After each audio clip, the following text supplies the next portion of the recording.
in the den of iniquity. Vicinity no pretty, calamity fi hit we any moment. What a pity. Tomorrow never certain. What dwells behind the curtain? The face of evil smirking with that shifty eyes averting. It's not a steady bubble, could either pop or topple. Many will fall and stumble. Let the dozers gather rubble. From LA to Colorado, Guinea to Burkina Faso. Cannons could breach the towers and the troops will storm the castle.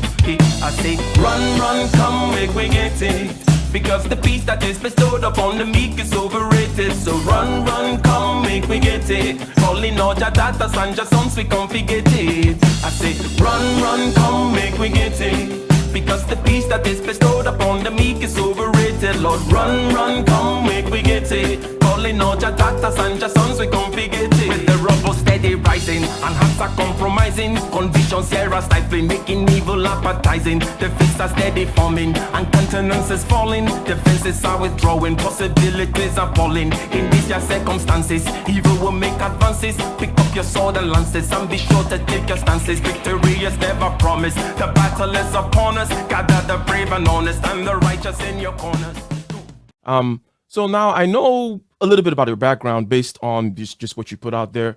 You talk about coming from a family of business people. You talk about, being in the trades and so on and so forth. Would you mind, for those of us whom are not completely versed in your background, just kind of sharing your history vis-a-vis how you came up, perhaps role models in a positive and negative way, and also why the trades? Why did you pick the trades? So background, role models, trades. Yeah, I grew up here in Philly. I was born and raised here, and my mom was a nurse. My dad was a tradesman. And why did I pick the trades? Well, it was more like trades picked me. I started out at a real young age working out in the trades. I started around year 7, thereabout, being a gopher for my dad. He was a contractor. He had his own business. So around 7 years old, I kind of got dragooned into working with him as a gopher. I started out, sweeping up and carrying his tool bucket, carrying his tool belt, getting various tools for him and stuff like that. And that's how it all got started. And I went from there. And after about basically 10 years of de facto apprenticing underneath him, then after I got out of high school, I went straight into the trades, as a profession in its own right. I got out of high school in June. July, I started working on my own and never looked back. So your father, you would say, was a role model in your life, therefore? Very much so, yeah. Were there any negative role models or any uncles out there that you did not want to be like? No, the men in my family were all pretty, decent guys. I mean, none of them were perfect, but they were all pretty, decent guys. So I didn't have anybody in my family that was so wayward that I just didn't want to be like them at all. They were all pretty, solid men. I do come from a long line of churchmen. A lot of my uncles and so forth. My grandfather was a deacon in the church, and I had an uncle that was a pastor. I had several other, cousins and whatnot. They were churchmen of varying stripes. So I do have that.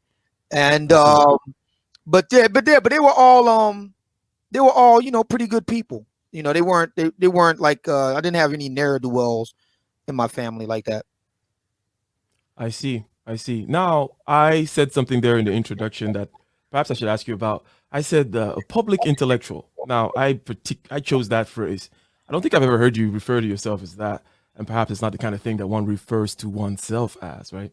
But let me go ahead and ask you: have you always considered yourself, or has that always been a target to be a public intellectual? It is a particular mode of presentation, right, when it comes to being in the media, and I think that it does fit your style, your way of speaking. You having written this book, and congratulations again, bestseller on Amazon. Thank you. From the trades to public intellectual. Now, the whole public intellectual aspect of things, or you could give there are other ways, like you could say, oh, I've always loved books or whatever it may be. But was there anything from your past that always pointed in that direction? Yeah, it's interesting you asked. That's a very good question, because recently my lady friend and I were having a conversation about this, and I always was under the impression that first of all, in order to be a public intellectual, you had to be an intellectual defined as, um, being formally educated and having some degree of distinction in the academy. Mm-hmm. And she's a pretty sharp lady in her own right. And while she didn't disagree with what I said, Mm-hmm. she said, you do have a point, but I think you're kind of being a bit limited in that regard, because that's not the only way a person becomes a public intellectual. It is one way, but it's not the only way. She said, I would consider you every bit a public intellectual. And she, went into the reasons why. And she, and this was, before the book, became the big smash hit it is right now. And so she was like, you've been writing all about these things for years.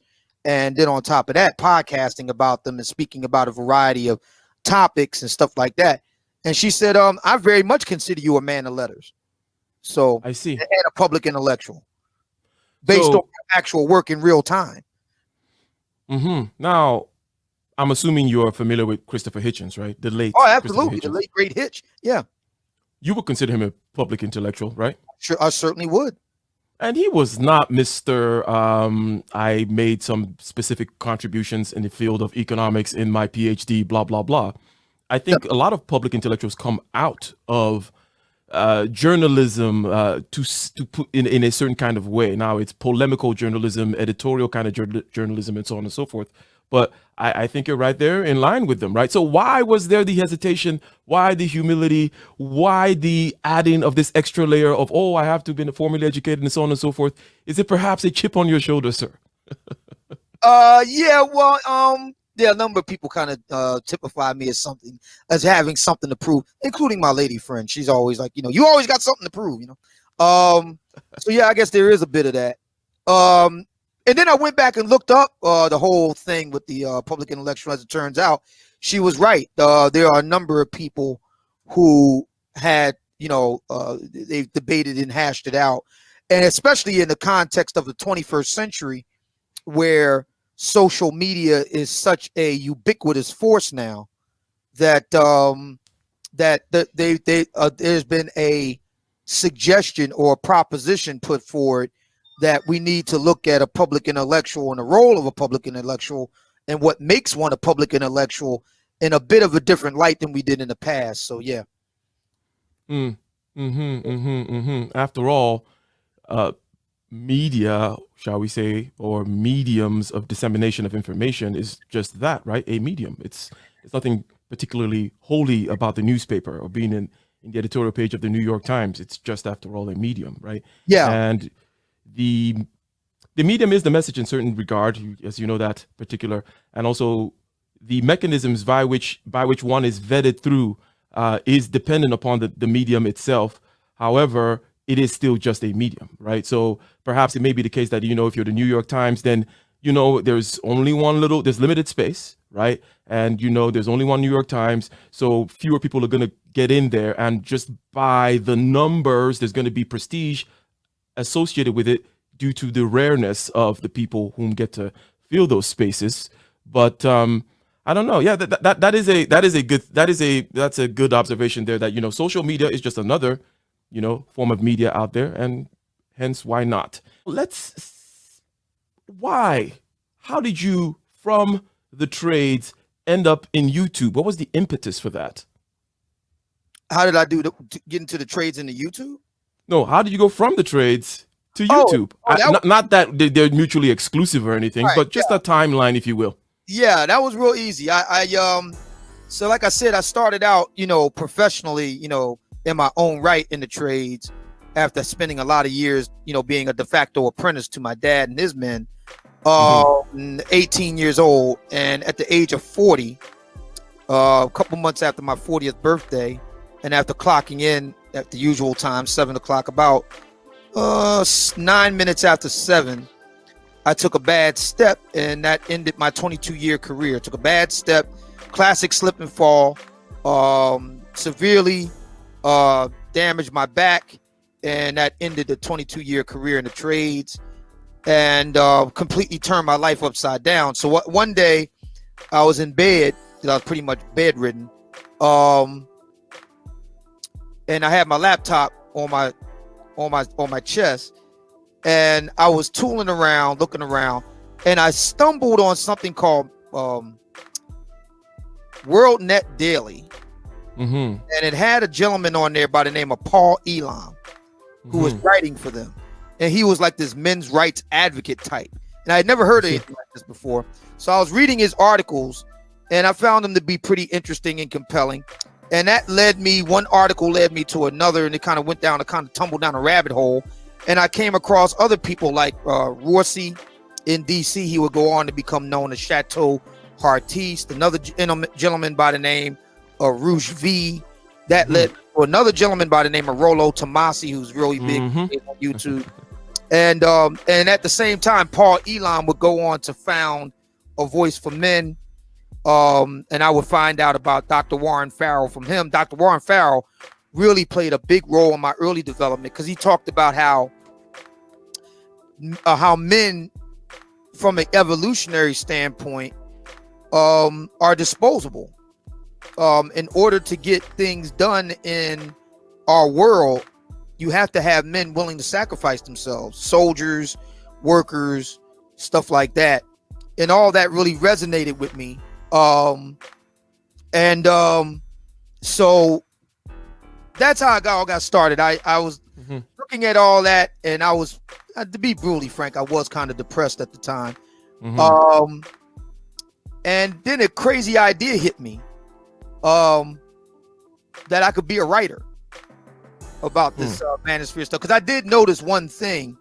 I mean, I liked everything that I was reading, but I noticed that there was nothing coming from a black male perspective. And I didn't see it as a bad thing. I saw it as an opportunity. I said, man, great thing. So I said, well, what I'll do is I'll be a writer. And I never did that before. That's, I set out on it. It's funny, my lady friend at the time, I shared with her this idea, and she thought that I had like a third eye in the middle of my head. And she said, she was like, okay, if you're going to do this, I just want one thing. I said, what's that? I need you to be successful at it. So here we are years later. What I was writing down, I was writing the name of Warren Farrell. Now, I noticed that you tend to, let's say Dr. Jim Buss and so on, other things such as that, which you tend to reference, people when you talk. You name drop in a certain way, not in a bad way, but I'm sure you know what I mean. I'm saying the name drop in tongue in cheek, but you tend to reference when you speak. You almost like the name escapes me now in terms of what you have. You mean Dr. David Buss? Yeah, Dr. David Buss. No, not Jim Buss. Dr. David Buss, and you mentioned Warren Farrell and so on and so forth. You tend to reference people when you. Is that something that you actively do? And also, I was writing the name of Warren Farrell. You're talking about the disposable, and that striking you. And most men also, obviously, in history, don't reproduce. That's just kind of the name of the game. Men are fodder, right? The 80-20 rule has always existed for various reasons. Men are subjugated by other men. Hence that whole notion of, oh my God, women are subjugated. It's like, if you want to look at it, is that, if what is biological success? Biological success would be, after all, being able to pass your genes on to the future, and women tend to do that rather successfully, way more than men. So if you want to talk about who's successful biologically and who was subjugated and thrown into the fodder or the ash heap of history, it tends to be men. Not that anyone is complaining about that, because it's just no Bravo Alpha November type spirit here. But two questions that are associated with that there. While you were mentioning the name of Warren Farrell, I know it came to mind that you speak in that way in terms of referencing what you are referencing, if you will, the literature and those whom write in order to buttress the points that you're making. Hence the whole moniker of public intellectual, because that is a public intellectual mode of presenting oneself, right? And then also, what about the disposability of men and so on and so forth struck you? You said that struck you. How did it strike you, and so on and so forth? And is this particular mode of speaking something that you do on purpose? Yeah, well, okay. Well, with regard to the name dropping thing, I never, it's not a conscious thing on my part. I don't look to name drop. I'm trying to give the audience or whoever I'm speaking to a source of where I got my ideas from, where I got my information from. So I do it for that reason. It's not because of, I'm trying to name drop. This with regard to what struck me about male disposability. Well, like I said, I had just been, grievously injured and my life turned upside down. And I had an intense, court battle over, getting my compensation and stuff like that. And I felt that I was kind of like thrown under the bus by my job. And that's what really struck me about it. It was really, there was a movie, series of movies that came out some years back called the Bourne Identity, Bourne Legacy. And in one of the movies, Clive Owen, who is a member of Operation Treadstone, which is the operation that, created Jason Bourne. Toward the end, one of the movies, he's, dying in the field. He and Jason Bourne kind of had a confrontation, and he looks at Jason Bourne while he's dying. He said, "Look at us, look at what they make you give," And I could really kind of resonate with that, Look at us, look at what they make you give, man. And I kind of gave it all on the floor, and I mean, I eventually did get, my compensation and stuff like that. I fought the case, and my lawyers helped me win it, but it was really disillusioning to kind of be cast aside when you was no longer useful anymore. And that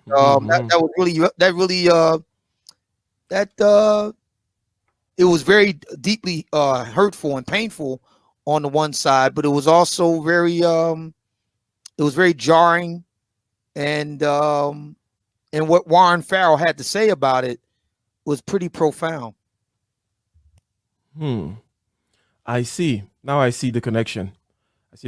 Yeah, you had that laptop on your chest. You said you were quite depressed. And then you started digging, found people whom shed some light, gave some intellectual depth into what you were going through. Right? And then you started writing, right? So where did you write? What platform and in what forum did you start? And then how did you translate that into YouTube? Yeah, so I got started with a little small, WordPress blog. I started with that. And I was also a frequent commenter in places like Rossi and DC's blog. And that led me, to some other, manosphere adjacent websites and stuff to be a commenter. And that led to a lot of people saying, man, you're pretty good. You should write for, this website, that website. And so I contacted a few of them. One of the early ones was an outfit called the Spearhead. So I contacted them, and the owner of the website really liked what I had to say. So I started writing there. I ended up writing at the Good Men Project. I ran a blog called Just For Guys. I ran that for a while. Let me see. I ended up writing for A Voice for Men, Return of Kings. I wrote for pretty much in Malafide. That's our outfit that's no longer around. But I ended up writing pretty much for every major manosphere website at the time. This would have been in the late aughts through much of the 2010s. And as a matter of fact, I'm still I still remain the only writer of any color, but it's a nice feather in the cap to be a black man to write for both A Voice for Men and Return of Kings. I'm the only one that's ever done that, and also hold the distinction of having the single biggest, largest interview with Roosh V in print over at A Voice for Men. I see. By the way, is Rollo Tomasi's book in the same category, the category of sexuality, as your book? Yes, it would be. He and I deal with very similar topics. Rollo Tomasi is a really deep, dense guy. And even when I read his writing, I have to kind of sit down after a while and kind of gather myself. His writing is not for the weak of heart or the timid, man. You know, my writing is more conversational. I've been told, but his writing is much more. He comes closer to an academic than I do in that respect. I see. So the subtitle of the book is A Manual for the 21st Century Black American Gentleman. Okay. What is the significance of the word gentleman? You didn't just say man, you said gentleman. And that must have been, how did that come about in terms of just how it came about? And then what is the significance of using that word? Well, so I was having a conversation, Kevin and I, Kevin's mentioned in the book, and I call him Saint Kevin. And he and I had a conversation off list, so to speak, one day. And this would have been back in 2018. And I asked him just off the cuff. I said, let me ask you a question, man, because you talk a lot about style and the importance of black male image and guys needing to give some thought about how they present themselves to the world. I said, well, let me ask you a question. What, because he said he had said at the time, and he's repeated it since, that there are three major style templates: refined, rakish, and rogue, right? So I said, well, what do you think I fall into one of that schema? And without skipping a beat, he said refined.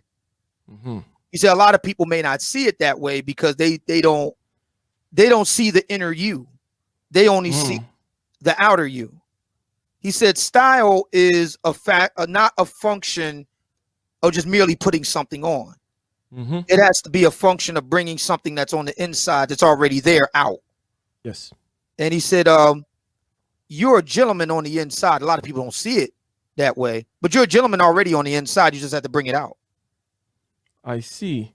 Now, why would people not otherwise see that? Is it the trades? Is it Philly? What was it? All of the above. Yeah. Yeah. And you know, yeah, I think a lot of us, you know, we live in a carnal world. You know, we live in the world of the senses. In the social media age, like never before, we live in the world of the visual.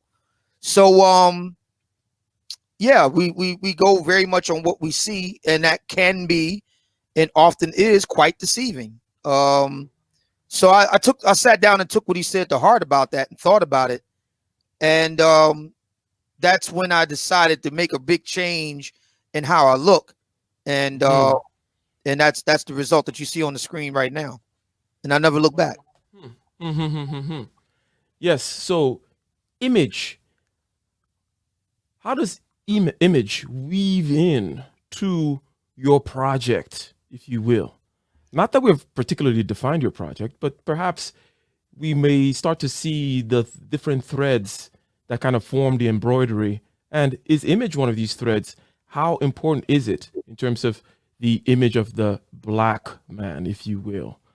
Very. How does that play into? Okay. Yeah, it was very important. As a matter of fact, I kind of looked at it as a social experiment, and I was shocked to see the kind of results that I got. You know, it's funny. I always say to people, me and my lady friend talk about this a lot. What was really interesting about me changing my outer appearance.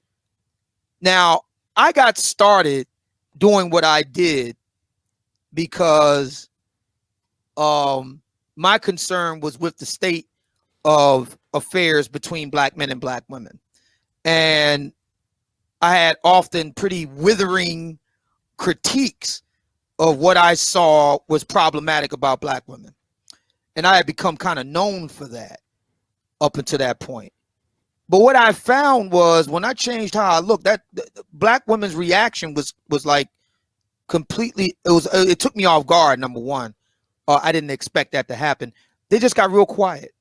I used to get a lot of flack from black women, understandably so. I mean, I had a lot of very outspoken critiques, and that kind of ran me and it got me in trouble with a number of somewhat notable black women online. But what I have found is when I changed up my appearance, all of that stopped. They just got real quiet. And but the other interesting thing is that a lot of black men got really, outspoken, and not necessarily in a good way, So I could kind of relate to what Kevin kind of goes through. I remember one day, and this was in the fall of 2018. So I was watching a video at the time of Kevin. He was doing like a live stream, and he was talking about the importance of image for guys and whatnot. And brothers were savaging him in the chat room comments. They were just savaging him. I mean, and it was all coming from black men, so he couldn't lay this at the feet of black women. And I was sitting there looking at it all, and I said to myself, you're about to be 50 soon.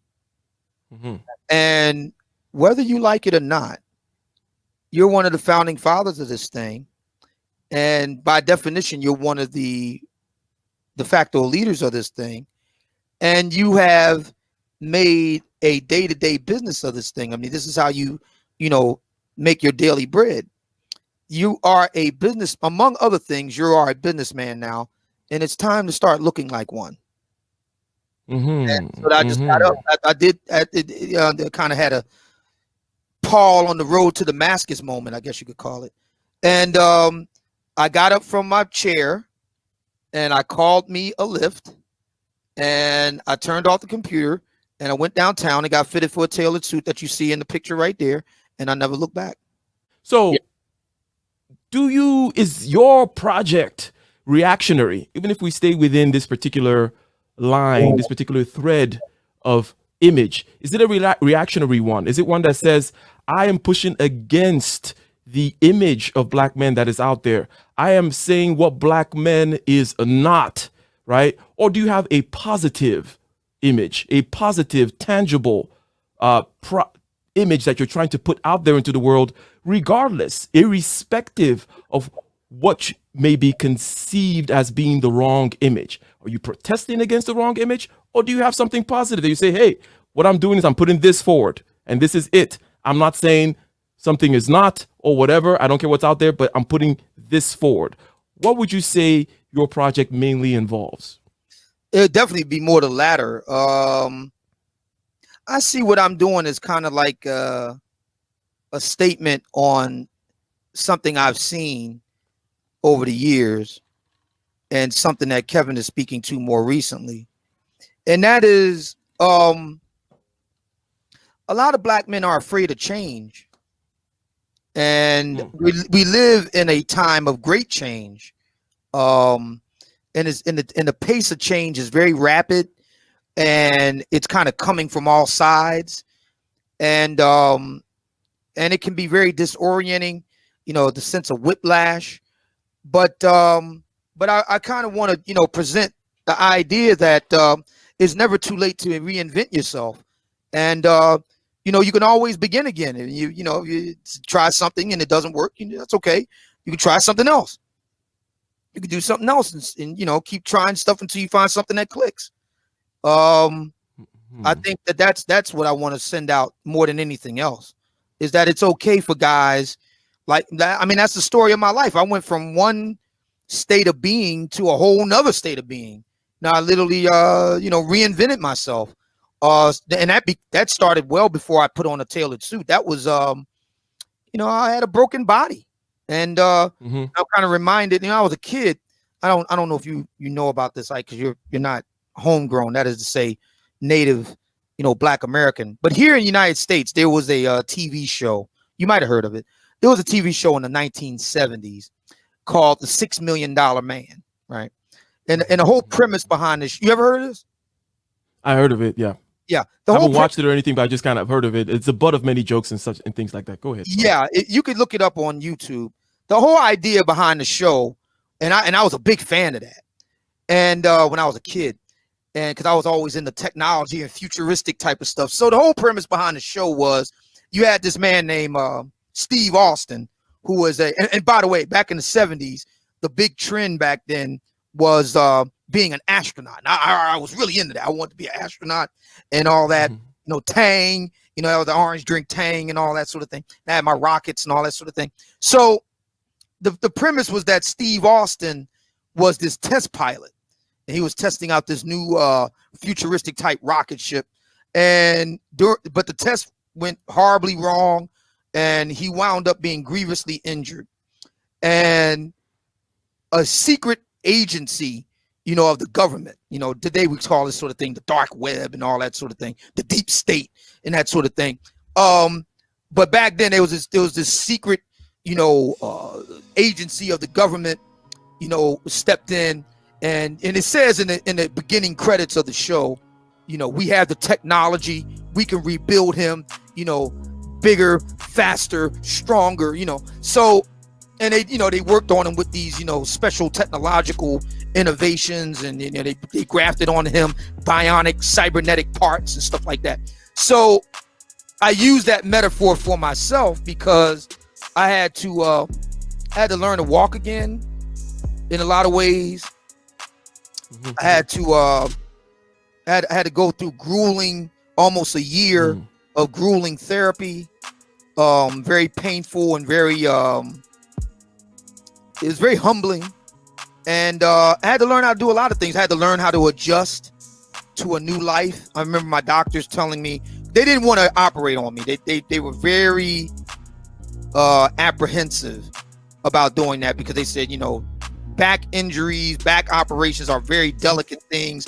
They can go very right or they can go very wrong. I mean, because I was relatively young at the time, it's okay. We can work around this. But in order for you to do that, you're going to have to change your whole lifestyle. And interestingly enough, I just thought that it was just, you know, I'm no longer going to be able to do what I used to do and stuff like that. When changing lifestyle, it means everything. Like, for example, I'm the de facto vegetarian today. I can't, because, you know, red meat and processed meats, you know, wreak havoc on my back injuries, you know. So I can't do that. And it's eased things a lot. But the trick is, and I remember my therapist telling me, and my doctors, they told the same thing. They said, you're going to now have your own built-in weather service. I said, what do you mean? And they explained it. Barometric pressure is the weight of the atmosphere, right? The weight, literally the weight of the world. And when the barometric pressure is above normal, right? In other words, it's heavier than normal.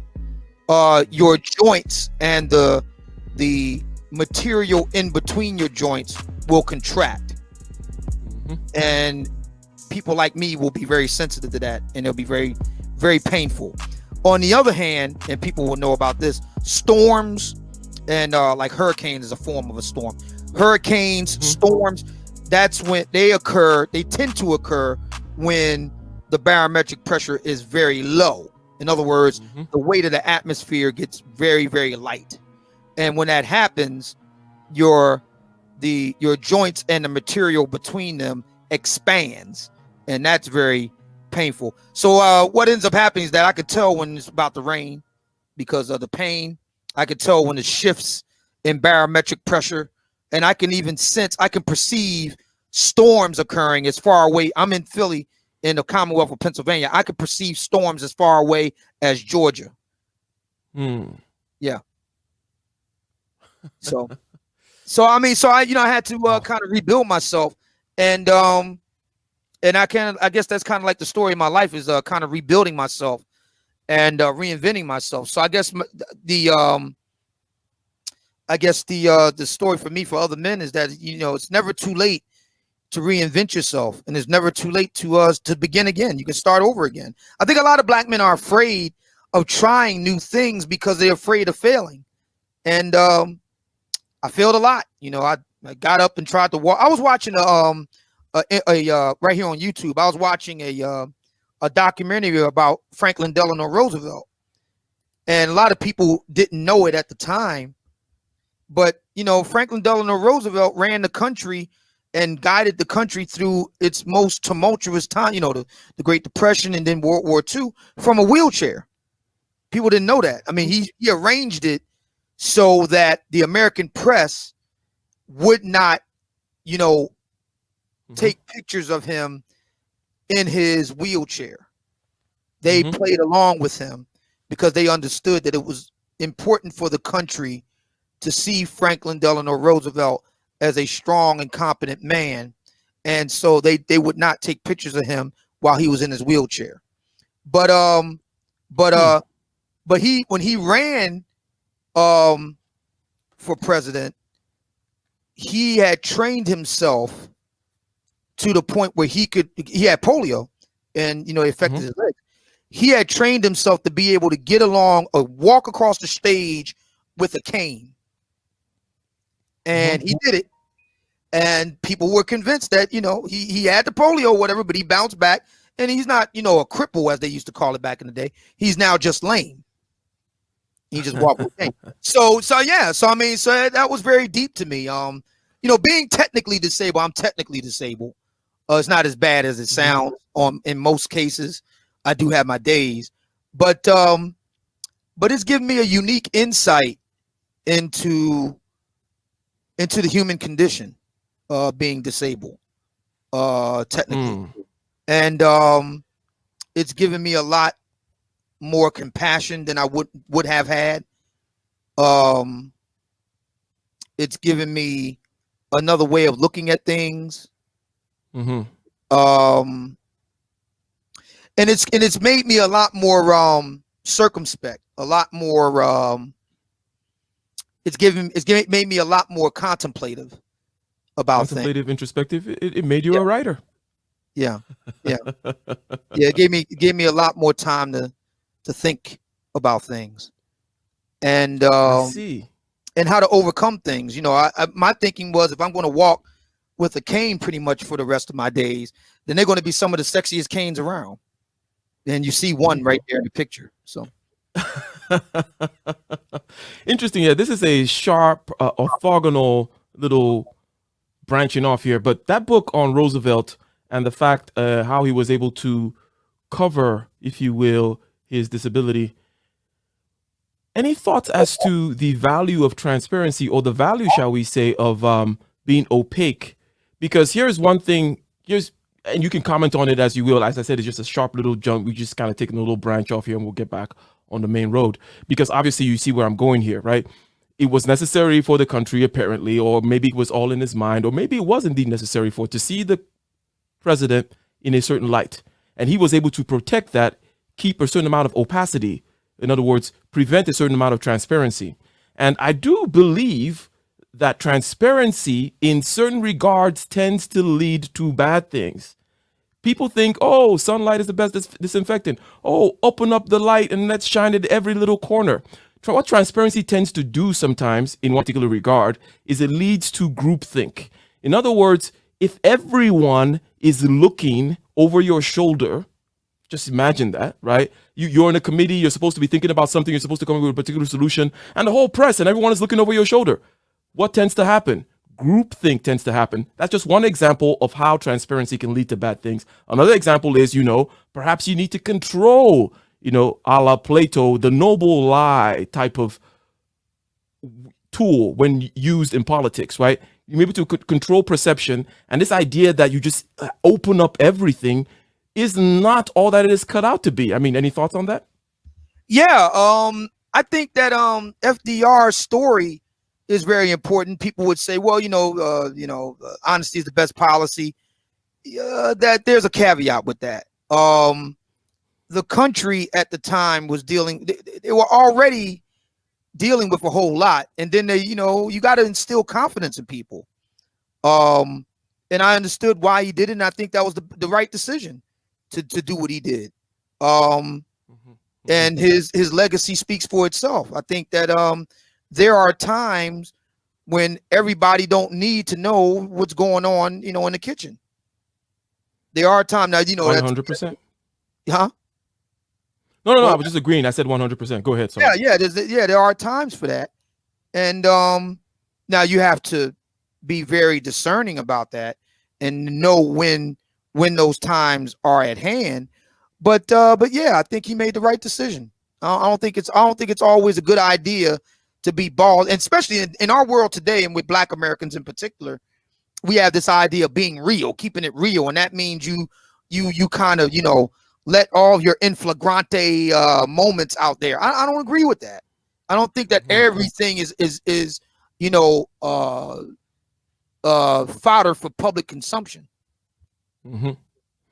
I tend to agree 100%. So yeah, old man agrees that there is, and one thing I tend to emphasize a lot on my channel is that there are no perfect solutions. There are only trade-offs, and that everything is about balance, and some things are irreversible, as we mentioned before, that not every chemical reaction is reversible. So just because you see one thing leading to the other thing does not necessarily mean that the solution is reversible, right?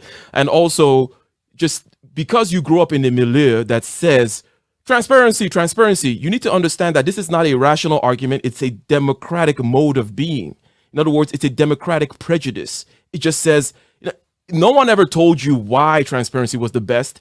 They just said transparency, right? And you consume it whole cloth because you grew up in a democratic regime. Well, who told you democracy was the be all end all? No, democracy is a trade-off. So you need to understand that transparency leads to political correctness, leads to groupthink a lot of times. There needs to be a space where nobody sees what's going on in there, such that the people whom are in there are free to do what they know is best, as opposed to all the helmets around peeking in and chiming in, right? So another thing is did you learn anything about responsibility in terms of this accident happened to you? There is one way of going, which says, I always use the truck driver. Let me talk like you now. Shout out to Professor Amy Wax. She came up with this truck driver analogy when it comes to fault versus responsibility. Let's say Jeff Bezos, I'm paraphrasing and changing the story now a little bit. Jeff Bezos hits you with a truck, right? He is 100% at fault. It's his fault. He is remorseful. He gives you $1 billion. The court finds him guilty, right? He gives you $1 billion, $2 billion, $3 billion, whatever it may be, right?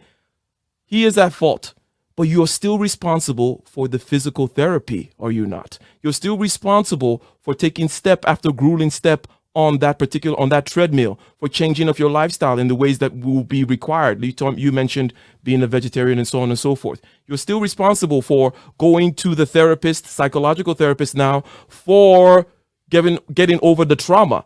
No matter how remorseful Jeff Bezos is, and no matter how many billions he puts in your bank account, it cannot do the physical therapy for you. So responsibility always falls on you.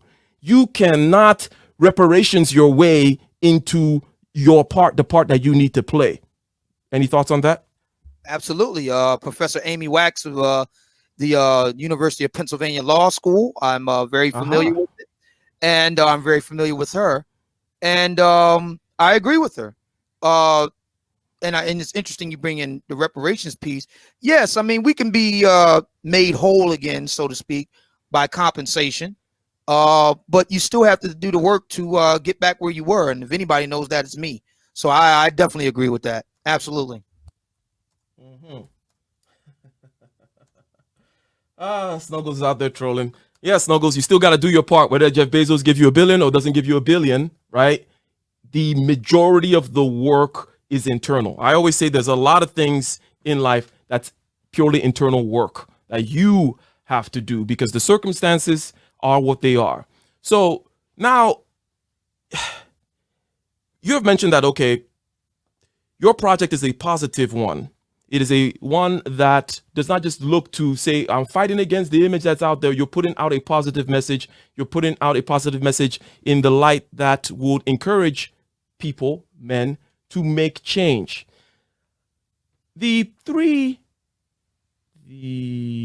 refined, rakish rogue, or I heard him recently kind of flip it, if you want to use urban language, to pretty boy, bad boy, and roughneck, right? Similar kind of thing.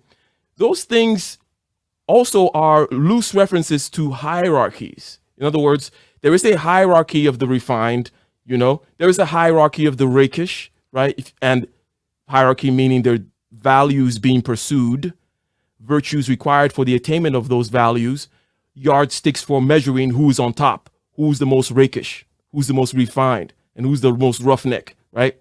So I want to use that as a way of asking you, how important is hierarchy to your project? We've talked about image and how it weaves in this tapestry here. How about hierarchy? Is hierarchy an important part of the message that you're putting out there? And how so? Yeah, that's another, third rail, I guess, of Black American male discourse, at least online. The idea that there are, there's a kind of pecking order among men. And I understand why a lot of guys are kind of resistant to that notion. And, I'm reluctant to lean too much on this, but I think it does have a role to play. Black American men for a lot of American history have kind of been, relegated out of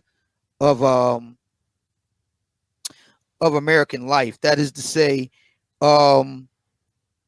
it was not unusual in in American life for entire fields of endeavor to be kind of off limits to Black men until relatively recently.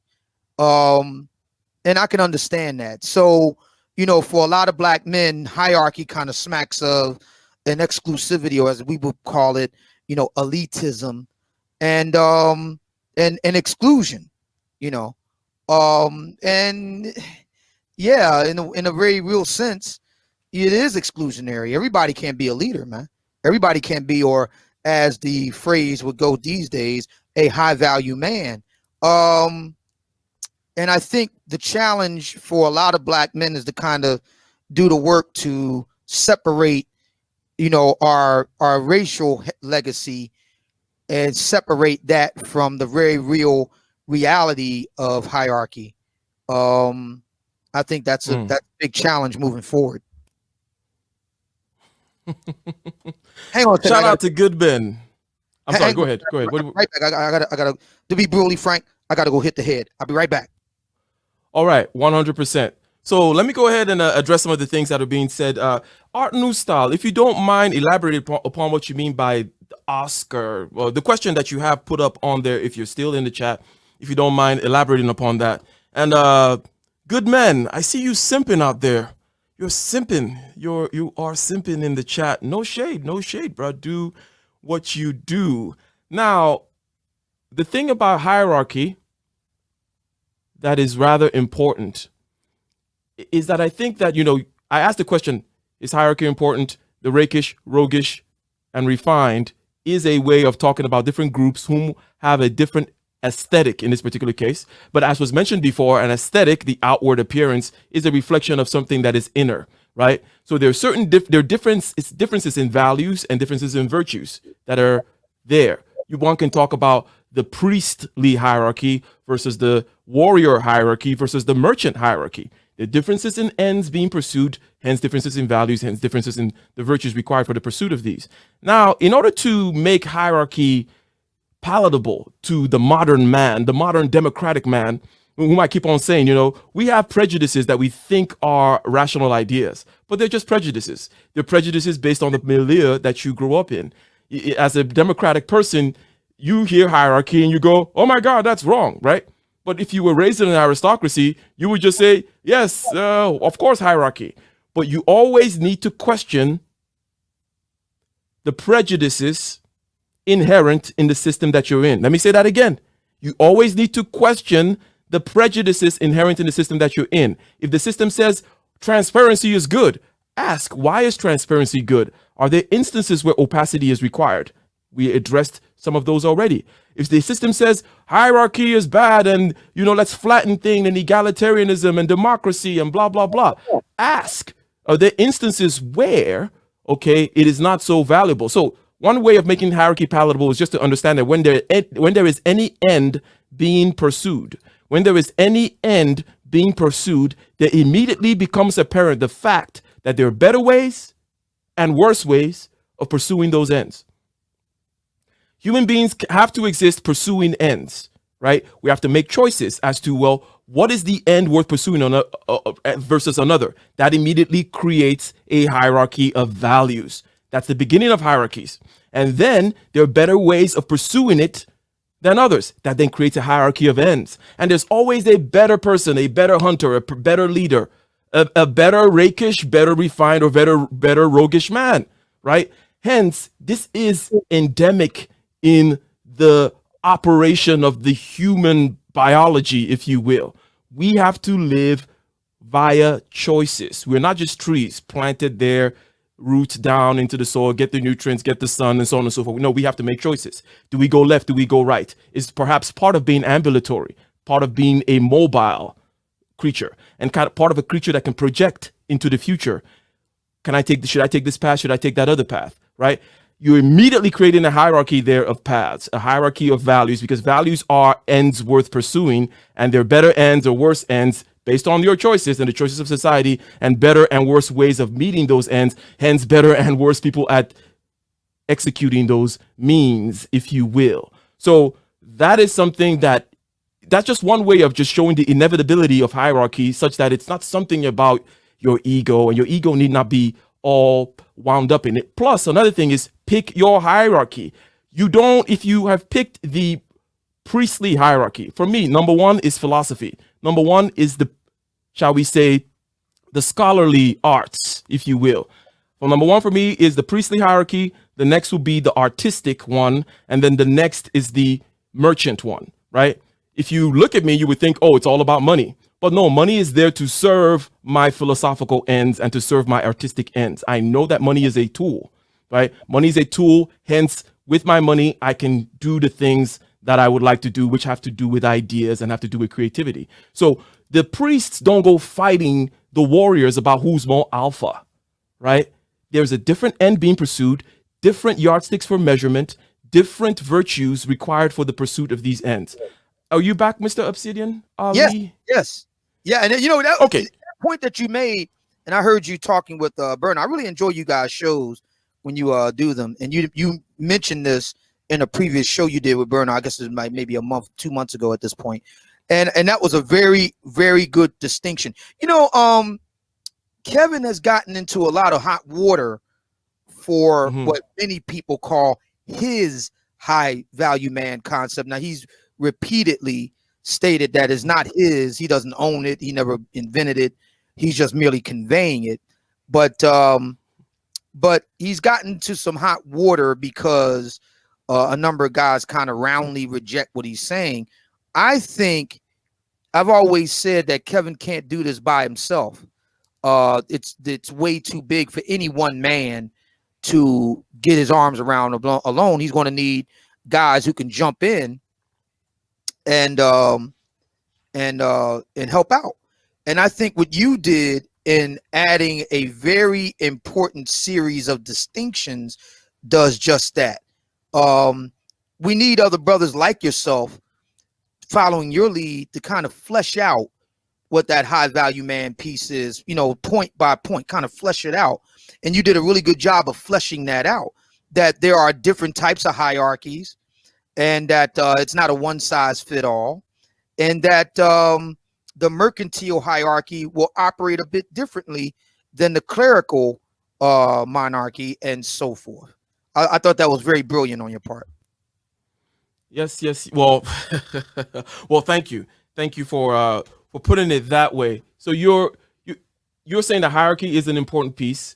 You're saying that you kind of agree there with Kevin Samuels. Even though he did not say, "Oh, this is particularly mercantile," but I think it's obvious because it's talking about money and networks and so on and so forth. It's very market oriented. You talk about value to the group and all those kinds, very, very market oriented. And anyone with two eyes can see, right? It does not mean that you're a holy man. It does not mean that you are the most alpha priest or whatever it is. Those are different things. So when people start saying, how about the goodness in my heart? It's like, that's a different hierarchy. Those are different ends that are pursued, and different sets of virtues that are measuring how close you are to being top dog in there. And You can look at different classes of societies, for example, or different societies. You could, let's say you look at India. The caste system still exists. Who's at the top? For them, it's the hierarchy of the priests, the Brahmins, the intellectuals, right? And then right below that, you have the warrior princes. And then below that, you have the mercantile class. Below that, you have the workers. These are all different classes. Right. You know, the warrior prince, he goes out there and is like, I got my breastplate. I'm going to beat my breastplate. I just conquered these people, blah, blah, blah. No one is going to judge him on his writings. Right. And then the same thing with the merchant guy. He's going to be like, I've been able to handle my father's business and expand it over these particular waters and so on and so forth, and did this on the trade. And no one is going to judge him on who he conquered lately. So the idea that people start jumping at a particular hierarchy and saying, how about my hierarchy, is it shows a big misunderstanding, a category error, which people tend to make a lot. One of the biggest fallacies in thinking, people making category error and exposing themselves as not being very sophisticated thinkers. But I don't know if I'll give you the last word on that whole hierarchy piece there. Yeah, no, I agree with everything you said. I think, like I said, I think that you're fleshing that out, and you made a really good point with Bernard too about value as well, the importance of providing value to the group, and that gave a chance for Bernard to expand on it. And he talked about he and my collaboration, which has proven very fruitful, and is a very useful example of just that. What Kevin is talking about, providing usefulness to the group, value to the group.